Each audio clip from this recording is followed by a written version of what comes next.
Welcome back to Chris TV 000, and I have a few stories I'm gonna share with you guys today.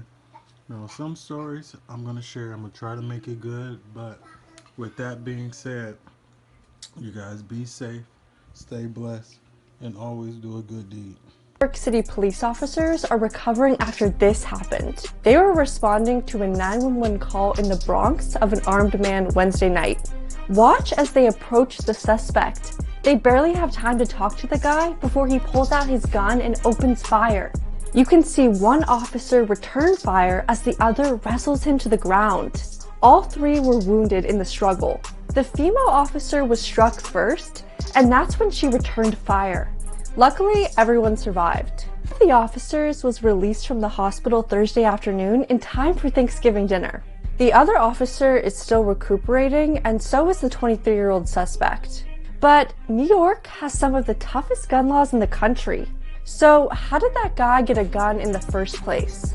Police say they tracked it down, and it's apparently a stolen gun brought to the city from Georgia. We're not in Florida where this is the Wild Wild West, but it seems like we're living in the Wild Wild West now where even the cops is afraid, we afraid. Meanwhile, take a It's Thanksgiving weekend, which means stores are pumping out Black Friday and Cyber Monday deals. But this year, supply chain issues are leaving stores with shortages everywhere.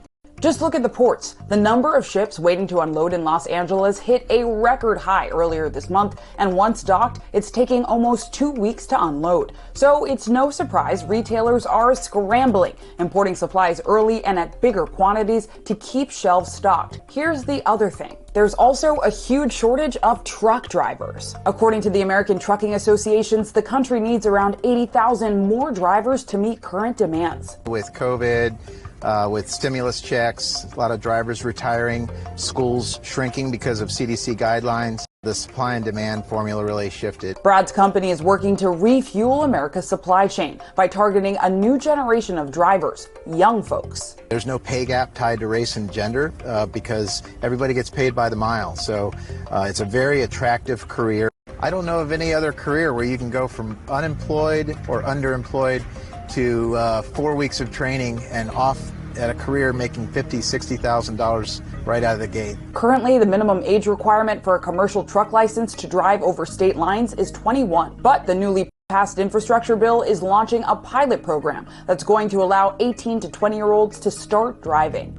And these new students are changing the way we think of stereotypical truckers. Sydney is a 25-year-old mother of two who likes the financial stability of truck driving. Working in warehouses, I've always seen the truck drivers back in, and I'm like, I can do that. I definitely want more women to keep coming into this industry because there's definitely room for everybody. Whether you male, female, it doesn't matter. And Victoria, a 21-year-old former student, decided truck driving is a good fit for what she wants in life. Yeah, there's actually a lot of young people here around my age also. I feel like it's just something else to get into, like a trade kind of, because it's not like you have to go to college for 6 years or 5 years to go get your degree. Yeah, I have family here, but I'd like to see the country, just go places, vacation places, and without this, you wouldn't be able to go anywhere really.